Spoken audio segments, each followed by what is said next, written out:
Welcome back to another episode of Out of Home Insider, the loudest voice in out of home. Today's episode is with my friend, Matt Raymond. Matt Raymond is the business development and marketing director for Team Auto Group, a 6-dealership auto group in North Carolina.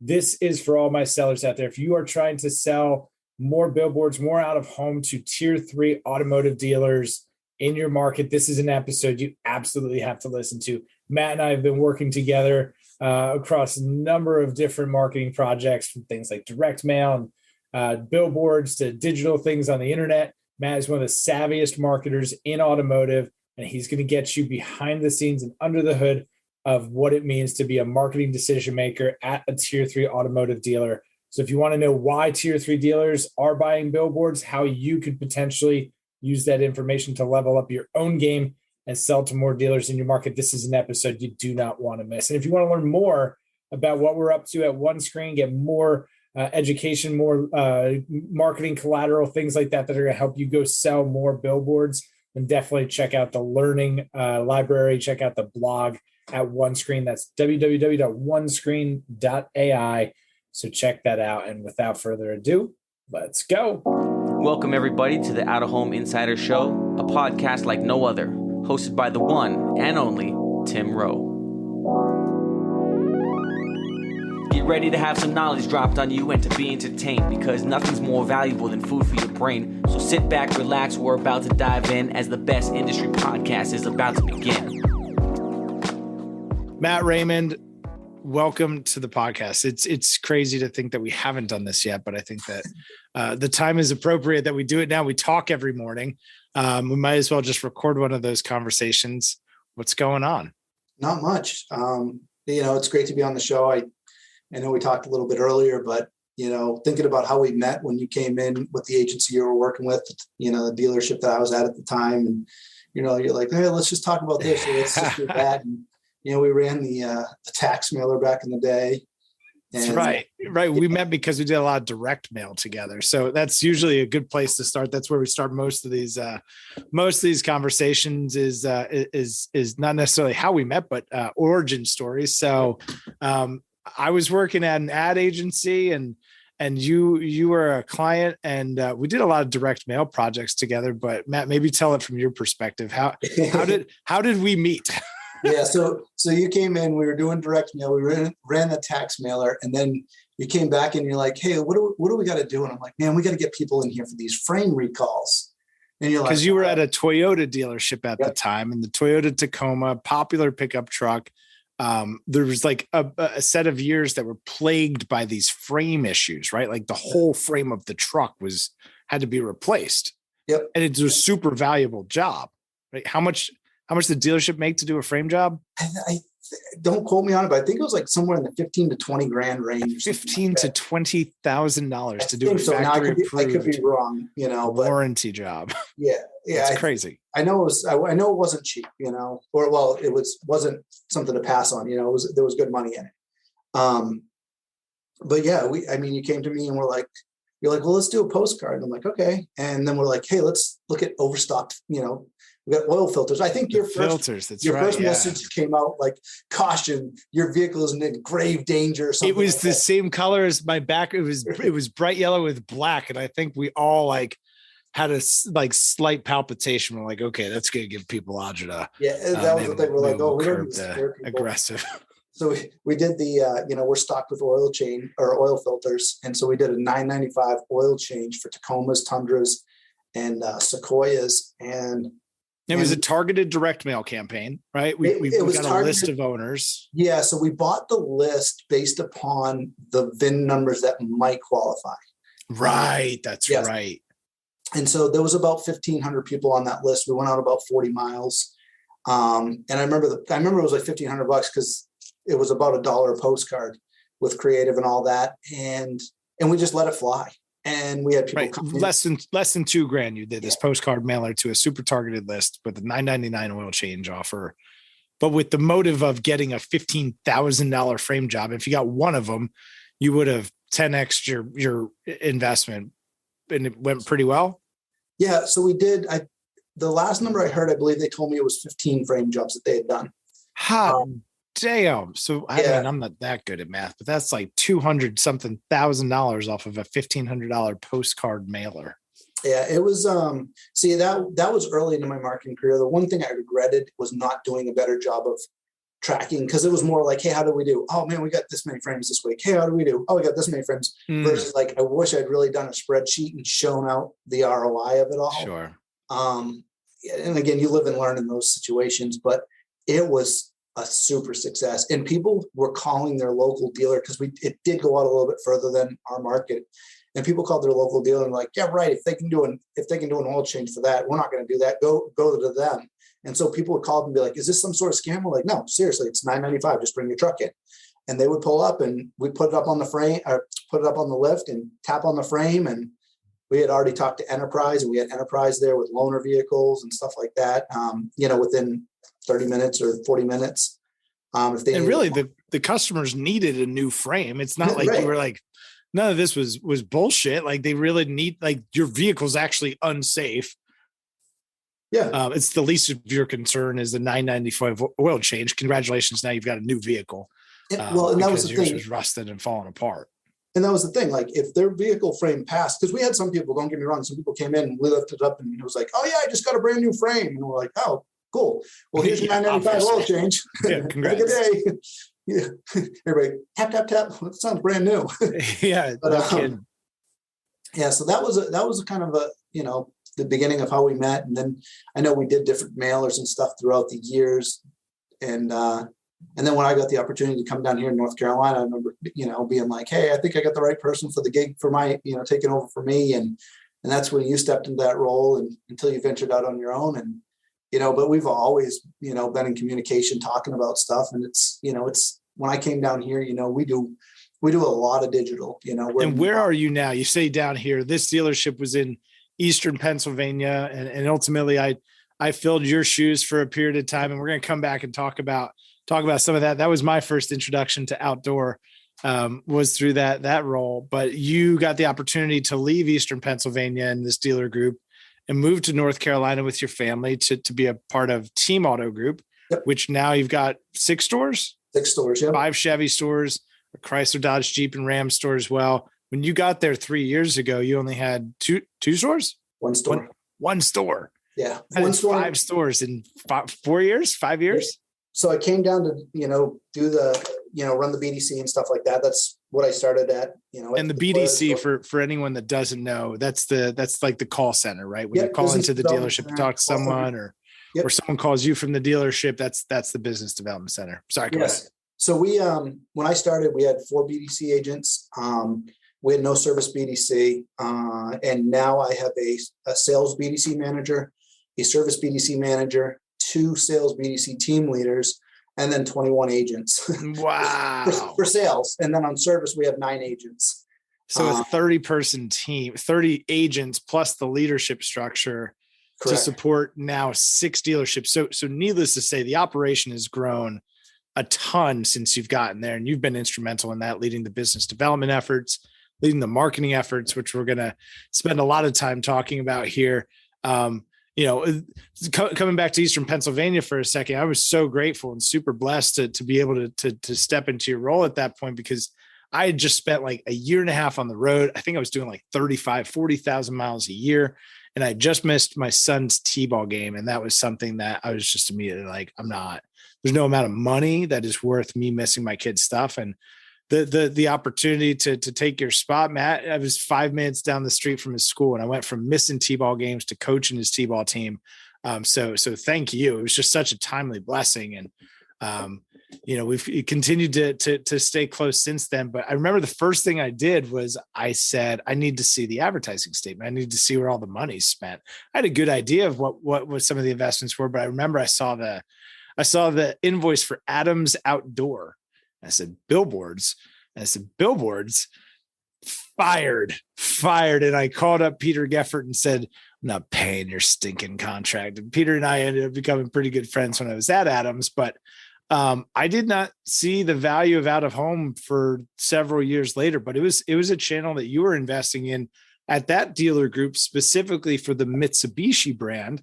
And we can talk maybe a little bit about co-op, but When did you start buying outdoor as a car dealer? Because it's a category that outdoor still struggles with from the tier 3, the local dealer level. Why did you start investing in outdoor as a marketing director there in Eastern Pennsylvania? So, well, I'll say two things, and I'll give a plug to Peter. Maybe you can tag Peter. Video. Peter's the best, man. He was instrumental. He was a great salesperson. I say that, but in the sense that, selling the sizzle, we hear that all the time, right? And so great evangelist Peter for was out of home. Always ahead of the game with everything when we were talking about stuff. And like a couple of things that Adams really did to help me on it was on the digital side, they gave me access to put our own boards up.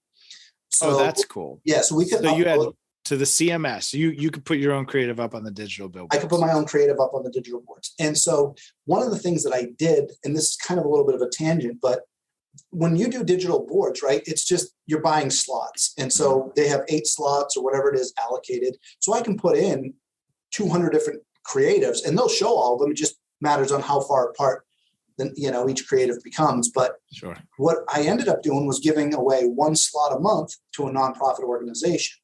It costs us something, but it doesn't cost us something. You know what I'm saying?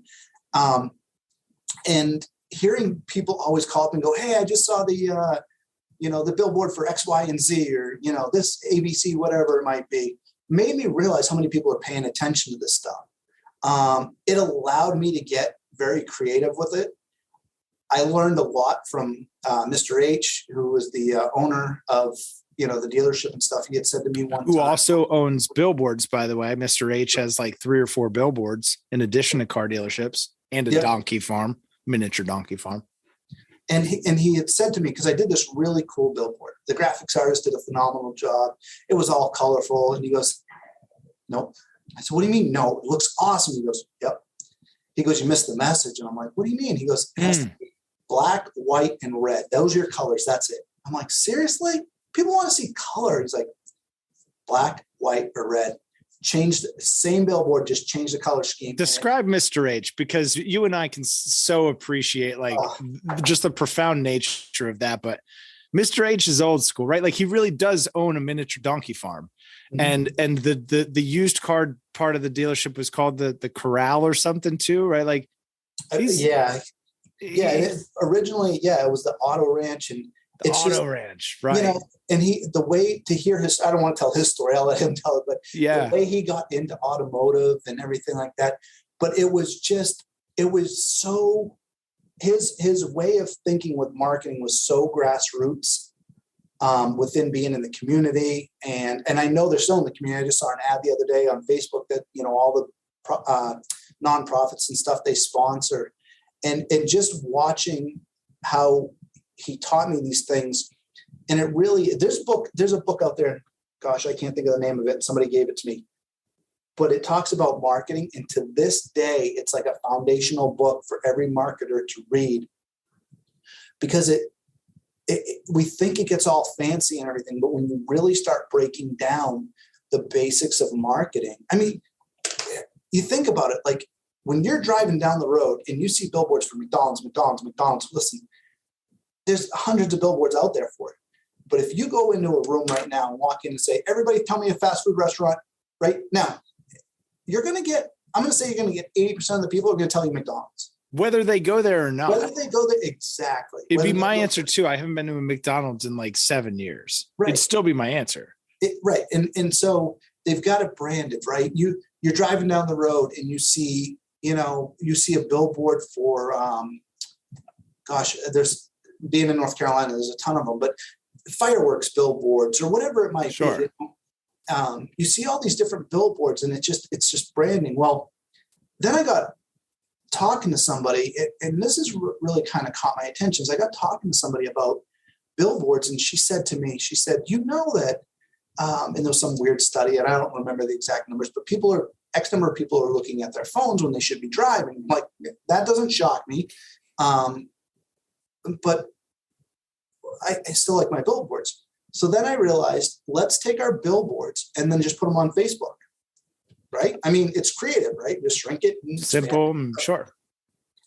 So the whole idea is like just constant branding of your message.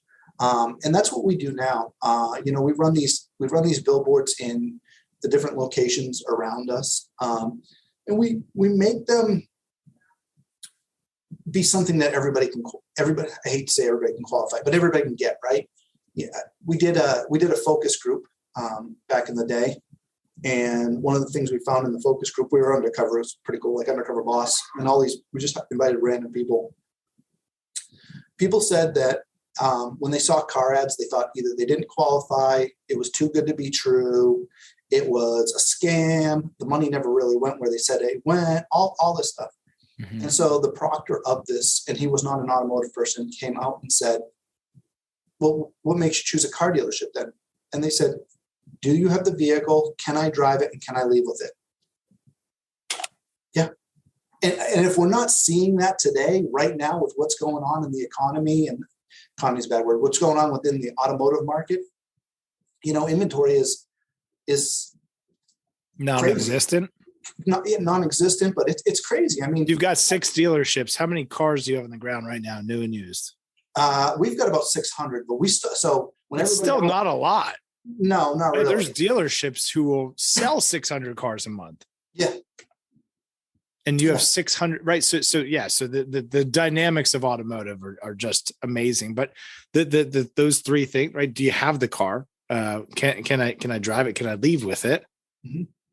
That's going to be right. Cause I can do all the research. I can see what the pricing should be or about what my payment should be. And I have a pretty good idea of the trim that I want, the features, et cetera. So using out of home to reach everyone in the community with the message that could relate to any of them is exactly right. It's exactly how to use the medium, because we all interact with it, right? I've got a billboard behind me with the MLS on it. You may not be into soccer, but you probably still think it's a pretty cool billboard. There's a huge soccer ball flying off of it, right? We all experience it together. And don't get me wrong, like it captures your attention. And yeah, maybe 50% of the people in America like soccer, and the other 50%, don't like soccer. And so you segment your audience, but it appeals to all 50% of those people. So right. For us, everybody in America, let me rewind that. Most everybody in America needs an automobile or needs to service their automobile. So when we're creating creative for out of home, we want to create it in a way that we appeal to everybody, right? We don't want to jump on these bandwagons of trying to be witty, and don't get me wrong, we've got a couple of the witty ones out there, but you're the king of dad. For folks that don't know, Matt Raymond also moonlights as the king of dad jokes. Maybe he'll even give us one today. So it's it's one of those things, like, I shared with you that billboard we did for our collision center that said, when you've hit everything but the lottery, right. But it makes people stop. It makes them think. It makes them laugh. Right. The hardest part of digital marketing is getting people to stop scrolling. Right. If I can stop you for 6 seconds while you're driving, as I poke myself in the eye, if I can stop you for 6 seconds while you're driving to make you think, oh gosh, that's kind of funny. That's witty. Maybe it's the only time all day that you smiled or laughed. Right.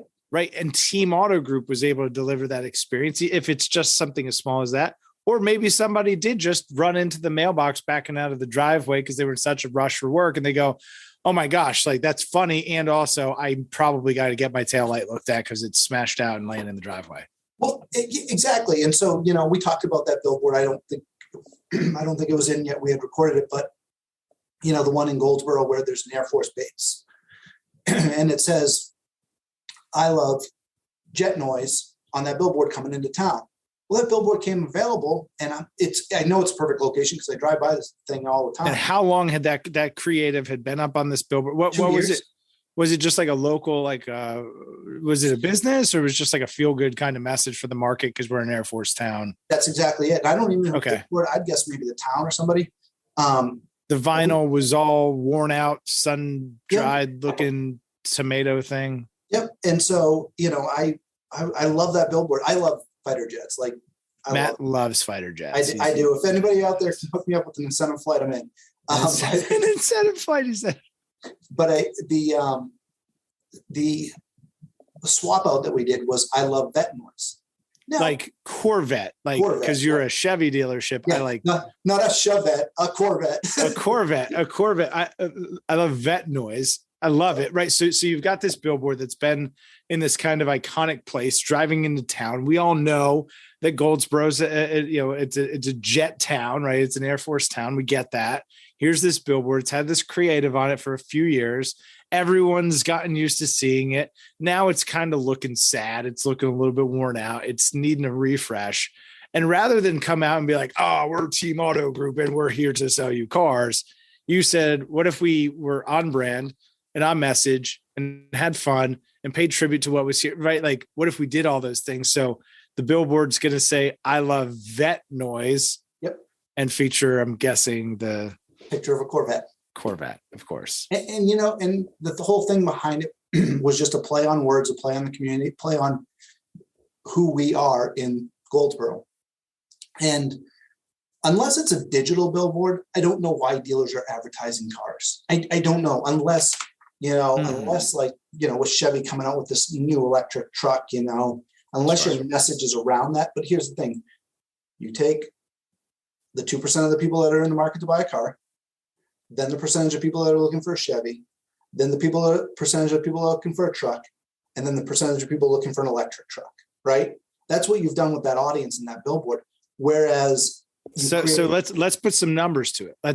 Because what you just did, I think, is the most important exercise maybe of this entire conversation.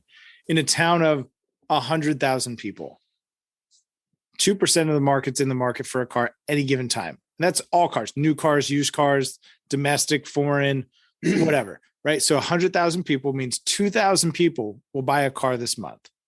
Of those 2,000, how many will buy a Chevy? 200. So there are going to be 200 Chevys sold. Of those 200 Chevys sold, 50 of them are going to be trucks. Of those 50 trucks that get sold, some are going to be 1,500, some are going to be 2,500, some are going to be 3,500, some are going to be something totally different. Some are going to be small trucks, right? Of those 50 trucks that get sold, how many are going to be electric? 1, 2, 3, 2. Right. Right. And you just spent $5,000 on a billboard.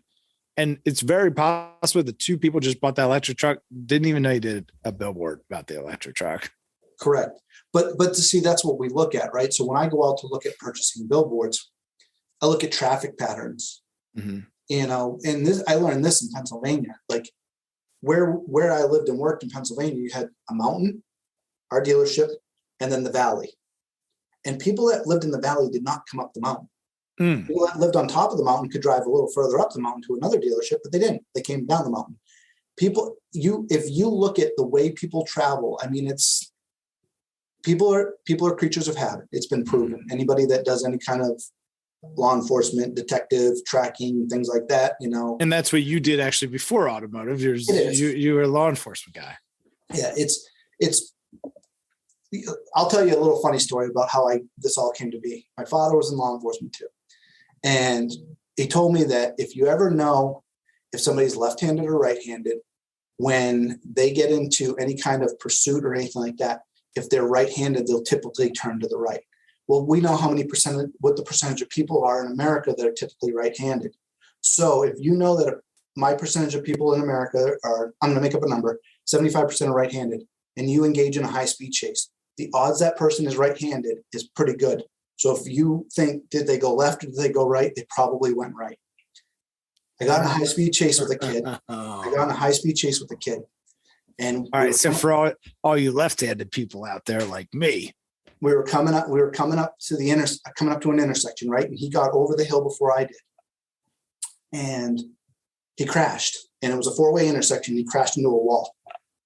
And I got him out and I, handcuffed him, and I was talking to him, and I said, how did you crash? You had a choice. You could go straight, you could go left, or you could go right. He goes, man, I wanted to go left, but I just went right. I said, are you left-handed or right-handed? He said, I'm right-handed. What does that have to do with anything? Listen, I don't know how true it is. I just saw it from my own eyes.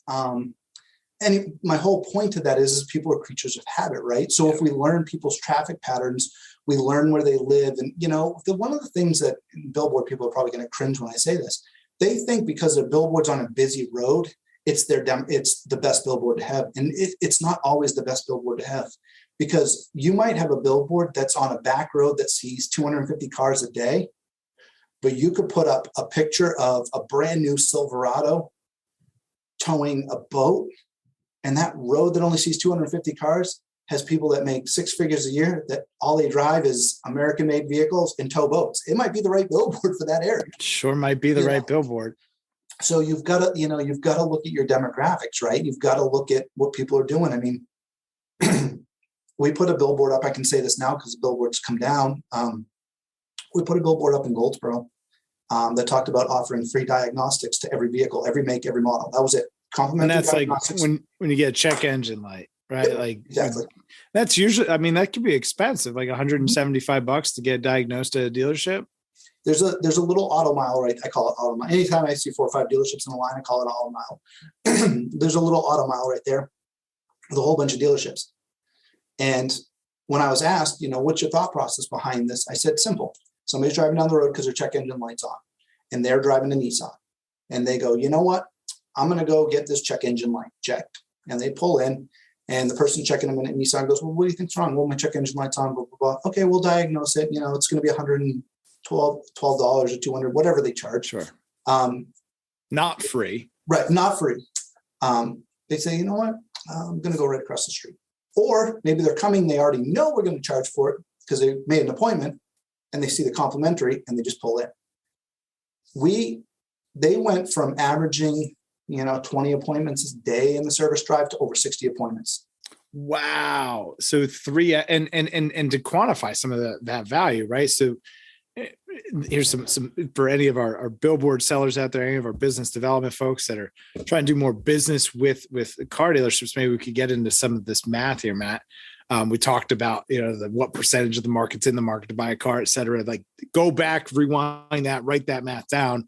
We've both sat in the seat where if you're trying to sell a billboard to a decision maker at an automotive dealership, you've got both of us right here. We've both done that role a lot.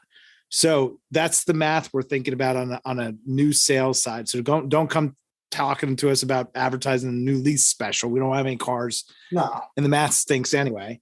We'll talk about branding. We'll come back to some of the measurement stuff there, but from a service standpoint, to go from 20 ROs a day, what's the average repair order? RO stands for repair order. What's the average repair order for you? $150?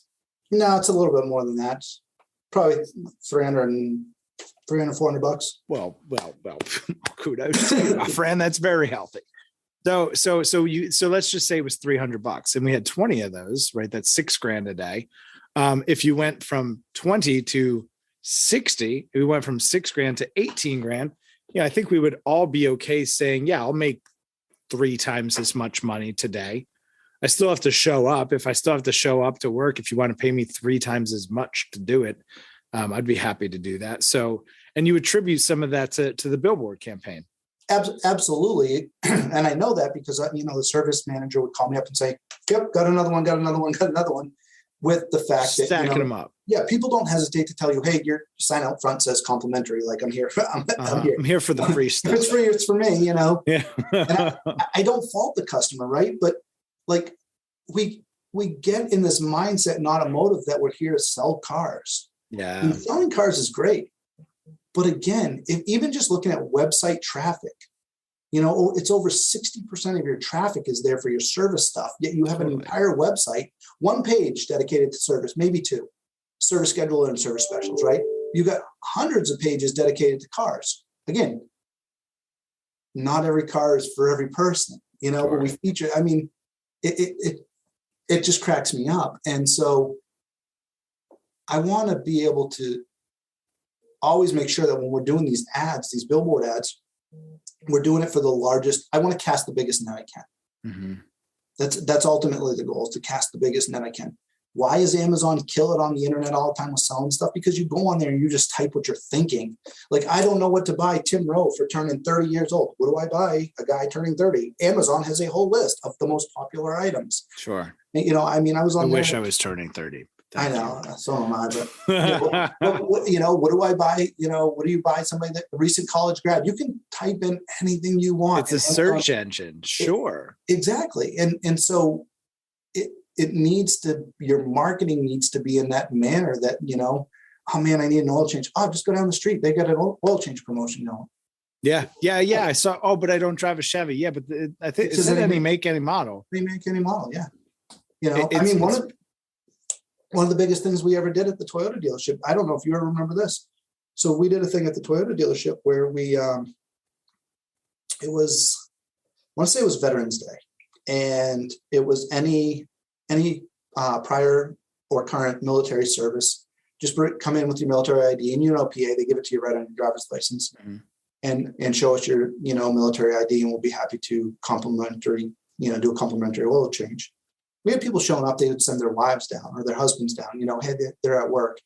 But I brought a picture of their license because we told them what they needed to do, right? Yep, no problem. Come on in. Sure. we and from a new customer standpoint, because you're right? Like there are a finite number of vehicles that are going to be sold in the market at any given time. We know on average about how much we're going to make selling a car, right? As a car dealer.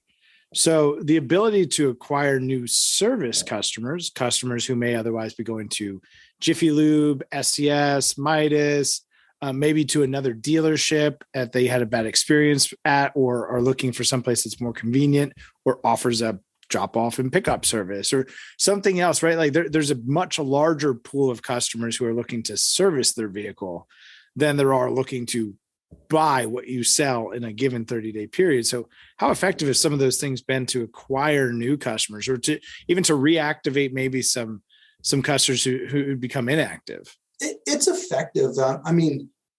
When I look at, like, we had in Pennsylvania, we had a dealer that got very aggressive in their pricing and stuff, and they were stealing out of our market area a little bit.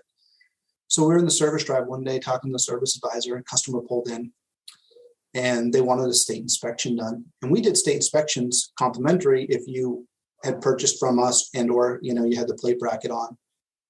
And so I said to the customer, I said, you bought down there. Yeah, I live that way. Well, why'd you come up here? Well, they're backed up in appointments.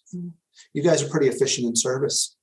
Oh, well, what about if I switch out your plate bracket and then I can comp your inspection going forward, and then going forward, we'll just always do your inspection for no charge. I'm like, you do that? I'm like, yeah, absolutely.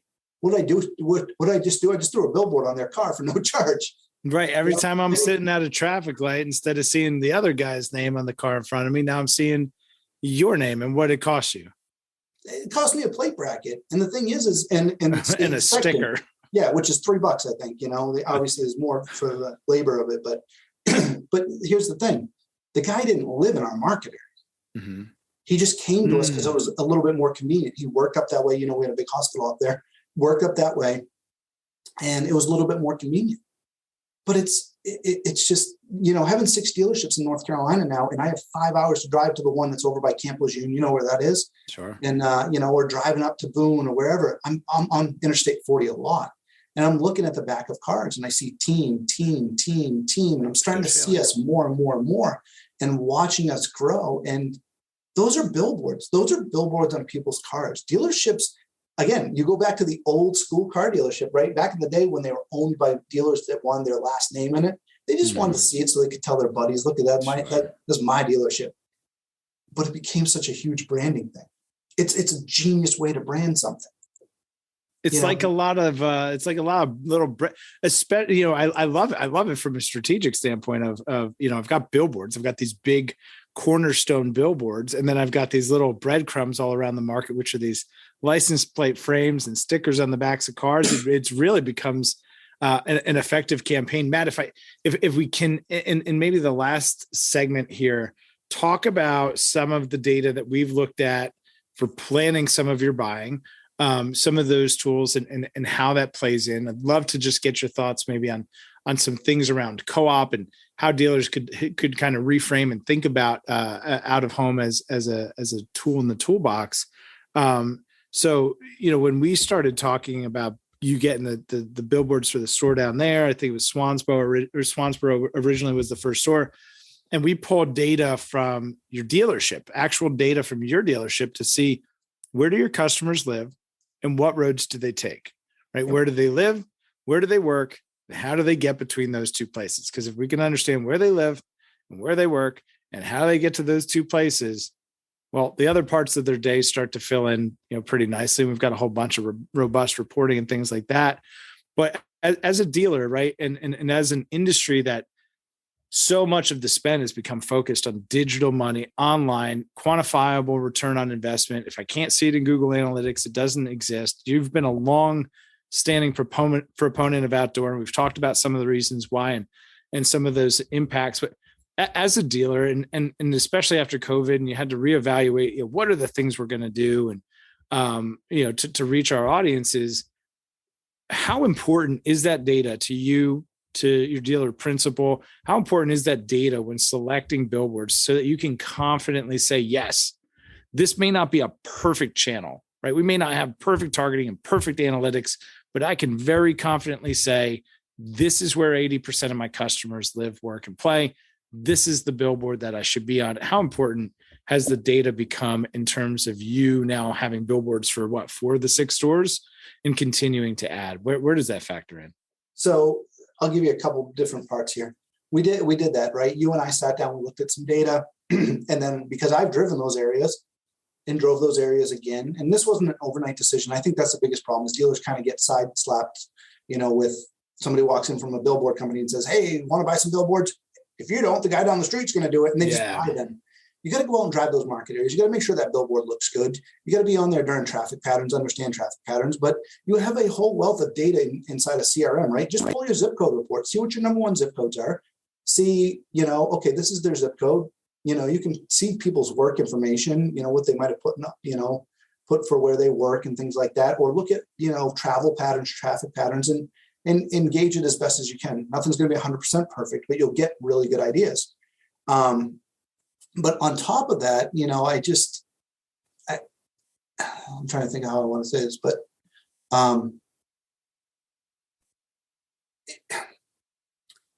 it's just understanding. I think it's just understanding the data, right? We just can't do things because it makes us feel good. And when you talk about co-op, that's probably a perfect example, right? Well, is it co-opable? That's the worst thing in the world, right? Listen, I love the OEMs to death, but sometimes they don't really know what to be spending the money on or what they should be co-oping. And or they're co-oping the things that they want you to spend the money on, regardless of whether or not that makes sense for you. Exactly. And, and on top of it, they've got these partnerships worked out. And listen, the worst part about a partnership, I mean, if you want your lawn mowed, you're not going to come to me to have me tell you who you should go to. And, oh, by the way, I've already negotiated the pricing, to then have them show up and mow your neighbor's yard and you still get billed. It's just, and that's kind of what they do, right? They everything becomes so cookie cutter and it doesn't separate you. And, and for me, like, there's a lot of amazing dealers out there, a lot of them. There's a lot of them doing it right. And there's a lot of them not doing it right. And it's okay to not do it right, because people like Team Auto Group, we're always looking to buy, and if it's not for you, I mean, they can sell and, retire and live the life. There's my shameless little plug that, we're always. Yeah. Listen, that's the hot Repurpose House. When you come back through, Repurpose House does all the social content. That's the hot take right there. Some do a good job. Others don't do such a good job. And that's okay, because Team Auto Group is always in the market to buy. Yes. And that is the opportunity. And I appreciate thinking through that. And I remember, right, those Mitsubishi billboards, when you didn't do billboards for Mitsubishi complained, like the people that sold Mitsubishis, because they felt it, because more people showed up to buy Mitsubishis when there were Mitsubishi billboards. There weren't perfect analytics. It was mostly seat of the pants, right? But there were co-op dollars at play. You had a good strategy, you had good sound fundamentals. In a time where we see analytics becoming harder and harder, especially for digital channels, when analytics is getting harder for those things, out of home has become arguably just as measurable. You're doing some cool stuff. You're plugging in the audiences from folks that drive past the billboards into your Facebook ads and retargeting folks on social. And as a dealer who, is quickly expanding, and every dollar, right, unlocks a new dollar in efficiency, the more we can have these synergies between our offline and online media, the better that's going to be for the long-term brand equity, the better that's going to be for the immediate return on ad spend. And it's exciting to see. It's exciting to see the data. It's exciting to see forward-thinking dealers like Team Auto Group leaning into outdoor in a time where so many folks are kind of wheeling from the digital hangover of what do I do now? Like, I woke up and this isn't all magical and I have to become a real marketer now. And you've stayed ahead of that. And part of that staying ahead of the curve in the marketing side, you built the BDC from 4 people to 30 plus. Now you're building a marketing team as well for the dealer group. So talk to us about you're building like an agency within the group, right? Yeah. So we had an agency partnership like any dealership, and we had a great relationship. They did a great job for us. But as we continue to grow, and this was a perfect example with that I love that noise, is I went in there and said, I talked to the guy from the billboard company. I said, hey, this is still available? He goes, yeah, we've got a couple people looking at it. I'm like, dang, okay. I said, can you hold it for like an hour? He's like, yeah, I can hold it for a day. I said, hold it. I ran into, Casey, who's our graphics person, and I said, hey, can you make this for me? She said, sure. And Casey is not, Casey's like with you. Casey's in the office. A couple offices over. She made it up. I had it back in 15 minutes.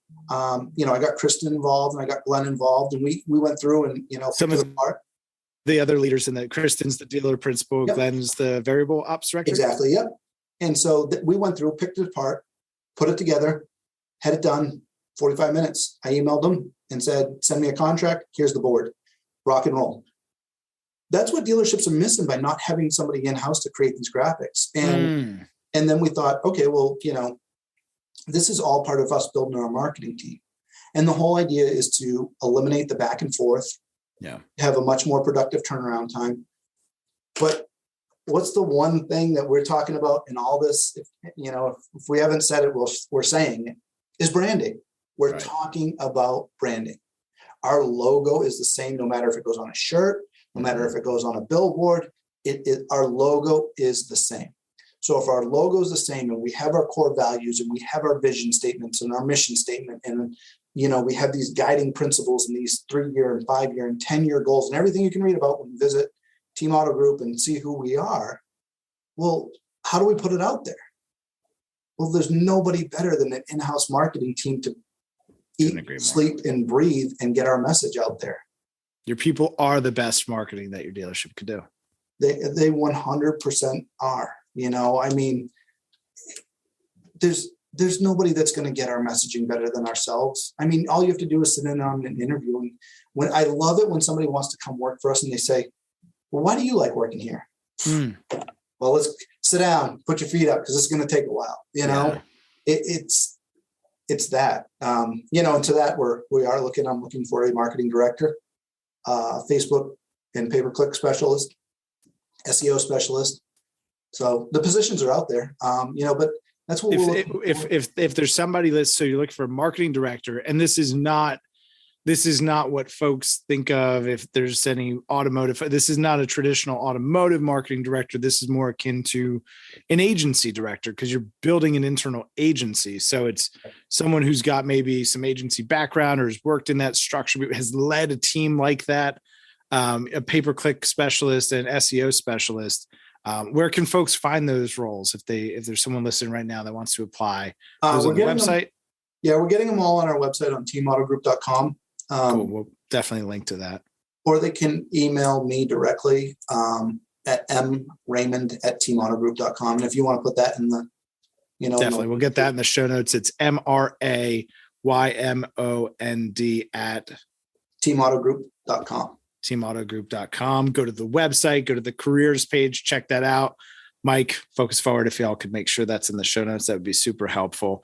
Matt, I'm excited. Where do you think that more dealers in the next 12 to 18 months, I'm making it a personal mission of mine, but do you think that we'll start to see, as an out-of-home industry, as an outdoor industry, do we think that we're going to start to see more dealers turning to traditional offline media to freshen that marketing mix? What are you hearing from inside the industry? Are they going to continue to double down on digital tactics, or are you hearing folks talk about offline too? I don't hear as much offline as you would think. We're still caught up in the third parties. We're still caught up in Facebook, we're still caught up in pay-per-click, and essentially we're out there competing to get the business. And sometimes I have to wonder why, and I'm probably going to get a bunch of hate comments on this, but like, why would you spend all that money if you don't have your brand strong? And this is the best example. Yeah. We all have that one pizza place or restaurant in town that everybody knows about and everybody raves, right? When's the last time you saw an ad for them on Facebook? When's the last time you saw them in pay-per-click? You didn't. You just knew who they were, right? It's no different in automotive. Why can't you be the dealership of your community? If every dealership just took care of their own people, you may not be a dealer turning out 600 units a month, but you might turn out 150 of the happiest customers in the world that want to come and service with you. And so my whole thought process is if people go the reason why I like out of home is because it gives people that feeling of like, I'm in home. Like, I'm not going to put a billboard 300 miles away from where I am, but a really bad digital marketing tactic could end up putting you 300 miles away from where you are. And you hear about this stuff all the time. We did this back up north in Pennsylvania, right? We focused on where people worked, and we actually advertised out towards New York, New Jersey, because they made that travel versus advertising where they lived. More people shop from work than they do shopping from home. And we saw it actually have a better effect on driving traffic back to the store. So when we look at out of home, those are our people. Those are the people that play softball and baseball and football with our kids, right? They're the ones we're shaking hands with at church. They're who they are. And I remembered what I was going to touch on too, is one of the things that I like to do when we open up a new store is go into one of the local restaurants and just sit down, maybe usually at the bar, because it's a little easier to get like face-to-face one-on attention, but just to, not have any of my work gear on and just say, hey, I just moved to the area. I'm looking for a couple of things. I'm actually looking for a new car. Where's the best place to go around here? If you say it loud enough, everybody that's at the bar that's had a few cocktails is going to weigh in on everything. And when they start crapping on the store you bought, or they start praising the store you bought, you're starting to find out what you have. And can you use that as like 100% social proof? No, but I guarantee if 10 people sitting at the bar all crap on a place, you're going to know, okay, there's something going on here that needs to be looked at or addressed or whatever. And if it's your competitor, maybe you found their weak spot. Those are the things, you start having those conversations and finding out, and you can go to 2 or 3 different restaurants and ask the same thing and just keep notes. And I mean, it's just getting down and dirty. I mean, we have a joke in our neighborhood, and it's called I've Got a Guy. And it's because our neighbors, when you get on our community Facebook page, somebody will say, hey, I need a landscaper. And somebody goes, oh, I've got a guy. I need a plumber. Oh, I got a guy. Everybody wants to have right? Everybody wants to have a lawyer.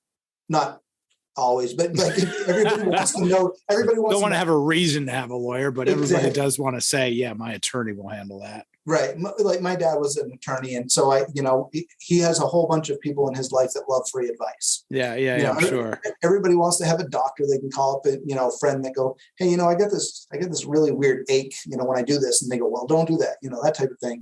But everybody wants a car guy. Everybody does. I get calls all the time from people I grew up with in Maine. Hey, I'm thinking about trading in my car. Is now a good time? Same. Yeah, absolutely. Yeah. I'm years out of the business and people still call me and I'll still plug them in. And yeah, everybody wants to have a guy, or everybody wants to have a girl. Everybody wants to have a billboard guy, or everybody wants to have a billboard girl. And right. These are things, real estate, right? When we think about, these are professional services. These are high value investments, and we want to have a trusted advisor. So the opportunity to become trusted advisor status, and from a local level, I mean, that's just kudos to you. That's good fundamentals of marketing. There's no Facebook report for that. There's no Google report for that. Your social listening tools, you can, where to shove it. Like sometimes it just means going out in the community. Oh, my direct mail's not working. Get in your car, go drive past the houses where the direct mail got delivered. Well, oh, wow. This is not my target demo. So I've been sending mail to the wrong place. We ran a mailer one day in Pennsylvania, one time in Pennsylvania. And I was so bothered by how the mail was getting sent out that I said, you know what? can I have that mail drop shipped to the dealership? First off, anybody listening, don't recommend this. Don't recommend it. It comes on pallets. It comes on pallets, and there was like 30,000 pieces of mail. If you don't know what 30,000 pieces of mail look like, it's painful. Just take Matt's word for it. I loaded it into 5 different vehicles because then you can deliver it to the postal sites for the zip codes in the area. And when you drop ship it to the post office, they have to deliver it within like a day or two or something crazy. Versus if it shows up on a pallet, they have X number of days to go through it, X number of days to get it out. So it was all bundled based upon routes and stuff like that. And I gave it to them and they said, yep, we'll get it out. And they did. And we had the best success in that mailer that we had ever had. Because I firmly believe that all the other mailers just got thrown in the trash, especially when it was a little bit of a gimmicky mailer, come on in, get a free hot dog, type of thing. But I wanted to see how it would work. And it worked much better when we took control of it. But that's like anything with your marketing. Like you said, I mean, it's great. There's so many fun widgets out there, especially in automotive. And, there's so many cool things and state of the art and AI technology and, proprietary software and all this other stuff when it really is a relationship. That's it. Just it's building relationships.